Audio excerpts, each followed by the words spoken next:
We are the group 3 and our topic is determine the procedures in designing a predefined route using table. So, a passage plan or voyage plan is developed and used by a ship's bridge team to find the safest and the most favorable economical route.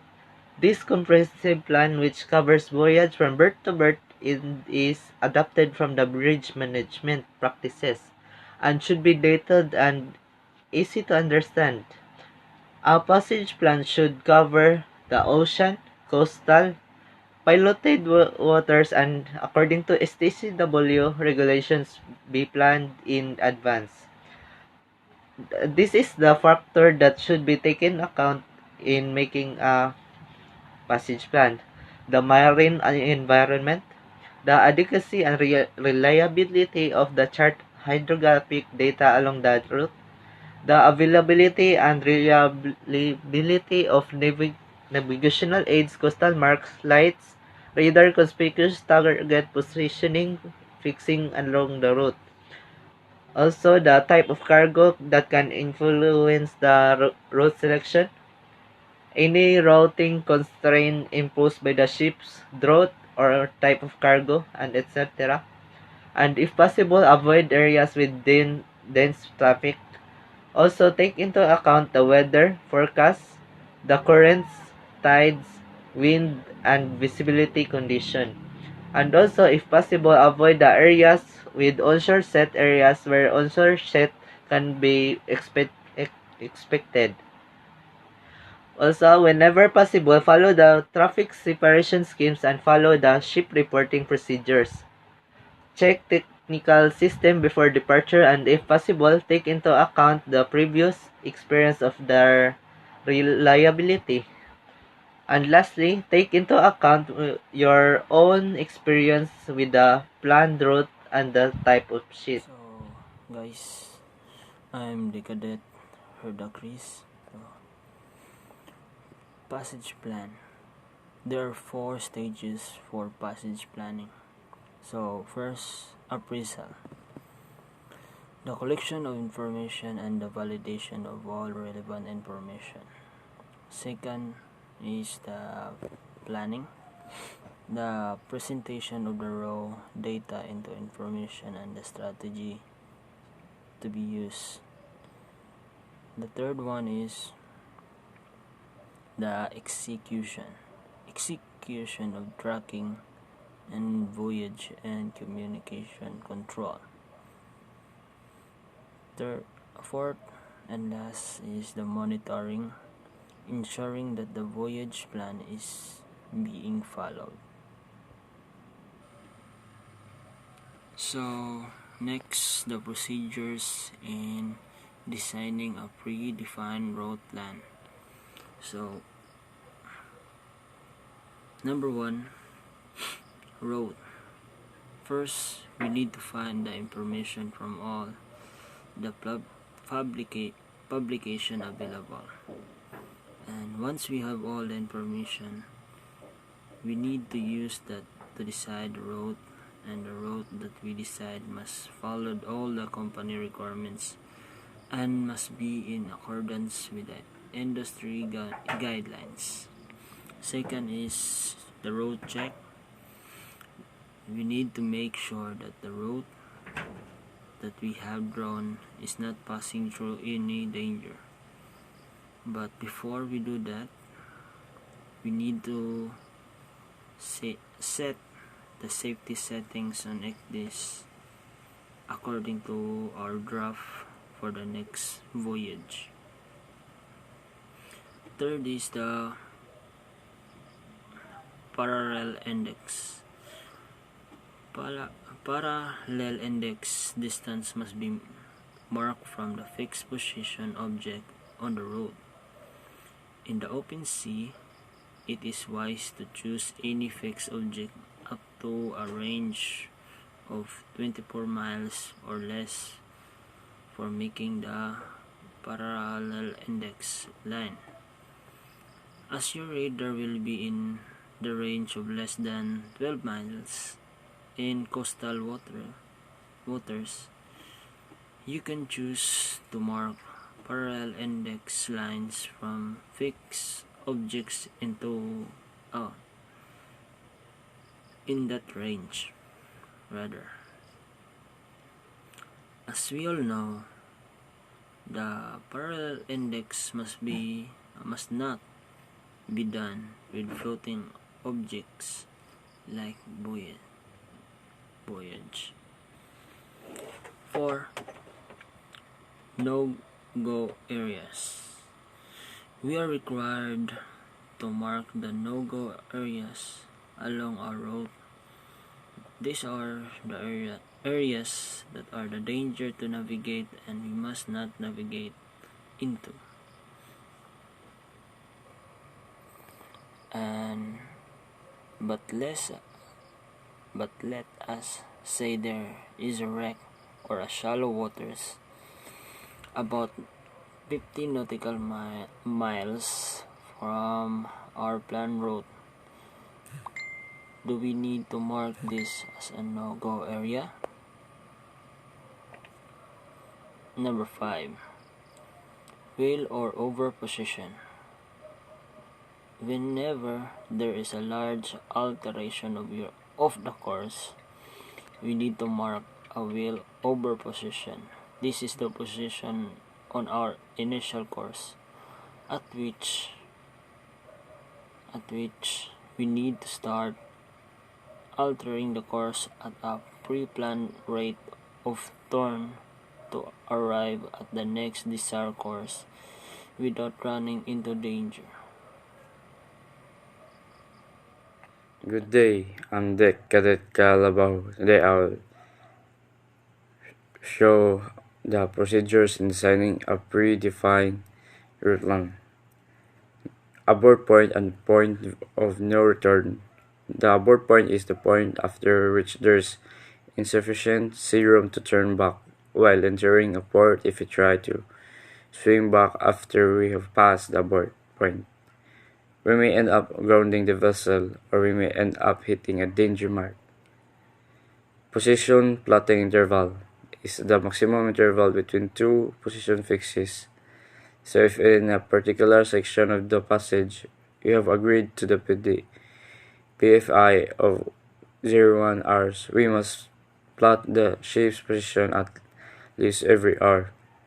During the passage planning, we need to decide the position plotting interval and methods. Procedures in designing a predefined route plan.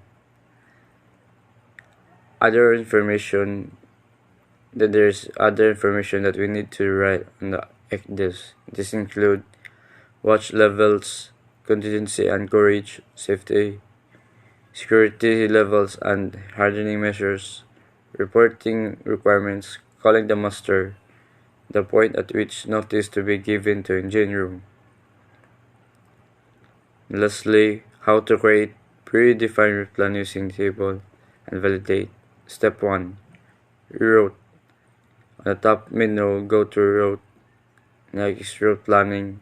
And last is graphical editor.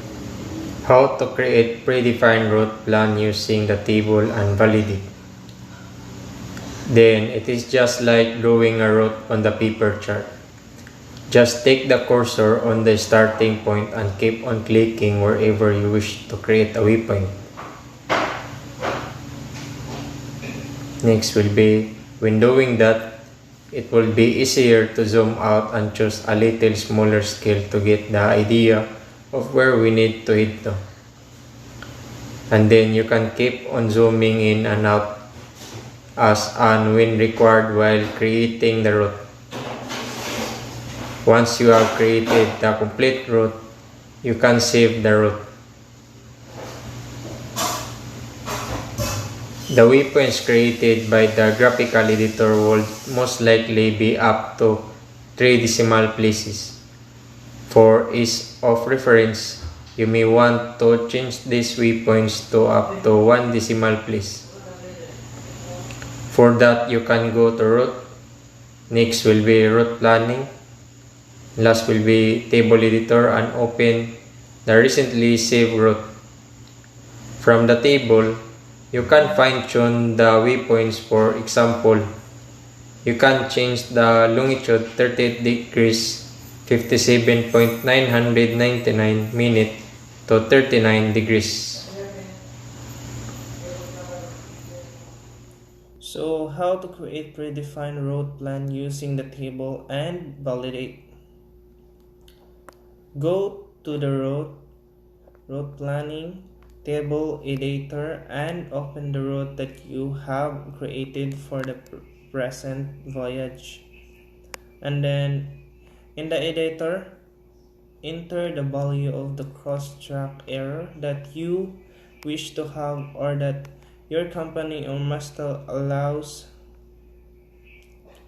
The route check function will check if the route along with the cross-track distance is not passing through any dangers to navigation. When we have entered the cross-track distance for each leg, click on the safety check. The ECDEX will check the route and display all the errors that user need to check physical for.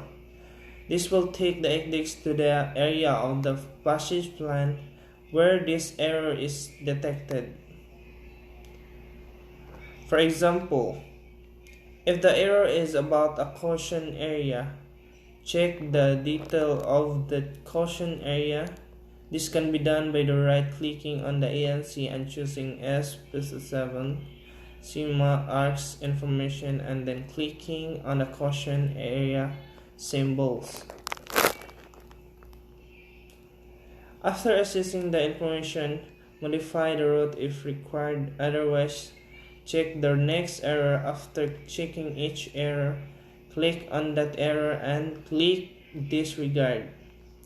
After you have checked all errors, click on OK and save the route. You have now completed the route check. And that's all.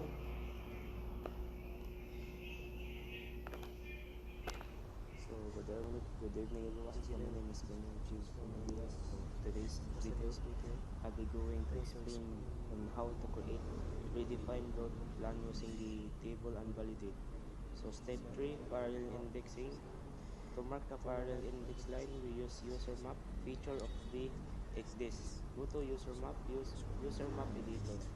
So next is how to create predefined route plan using the table and validate. Click on new simple line, then take the cursor to the point or landmark from where you want to draw the parallel index line. Draw the first line parallel to the course line and then 90 degrees to that to join it to the course line. So how to create predefined route plan using the table and validate. You can then click on the property on the right corner and change the line color and thickness, etc. It is better to have the color of the PI line something other than the course line so that course line can easily be recognized during the voyage by the navigators. It is better to have the color of the PI line something other than the course line so that the course line can easily be recognized during the voyage by the navigator. Route plan using the table and validate. Now we need to write the parallel index distance for the PI that we have done just now. Click on the new small text, click at the new location near to the PI line where you want the text to appear and then write the text such as PI 3.2 nautical mile. You can click on OK and then save on the stop menu. Just enter the name that you want to give to this user map, maybe the voyage number, and click on save to save the user map. This same user map will be edited for all other markings that you need to plot on the ENCS. Now finish plotting all the parallel indexing lines and distance from all the radar conspicuous fixed objects on the voyage. Step 4. No-go areas. To mark the no-go area, go to user map editor and open the user map that you have created for the present voyage. By now, you should be able to create lines, shapes, and add text in the user map. To mark the user map, you need to use these lines and shapes to mark the areas as a no-go area. Use their artistic skills to decide which shape or line you need to use for marking of no-go area. Once marked, go to the property and change the line color, tightness, etc. Again, use the color as something other than the course line color and tightness slightly lesser than the color's line. Finally, write the text as a go-no area around the marked area. Step 5. Wheel over position. Marking of wheel over position is part of the passage planning. But how to mark this isn't like this. The wheel over position depends upon the speed of the vessel and rate of turn during alteration of course. As turn during of the ship is in form of an arc of an earth circle, there is another element that is involved, radius of turn. There is a relation between these three terms, ROT, speed of the ship, radius of turn. While passage planning on ECDIS, we need to define the value of the radius of turn and ship speed of each leg. To do that, go to the route, then click route planning, then click table editor and open to the route you created for the voyage. Under each waypoint, enter the value of the turn rad and speed. Then alteration of course for each leg of the route, but that is not enough. Once we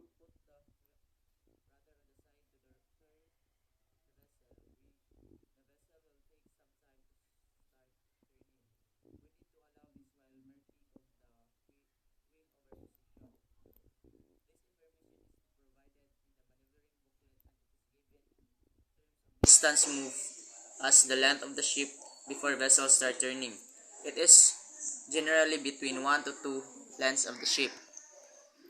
The wheel over position needs to be marked at a distance by that much from the start of the course alteration arc. It may not be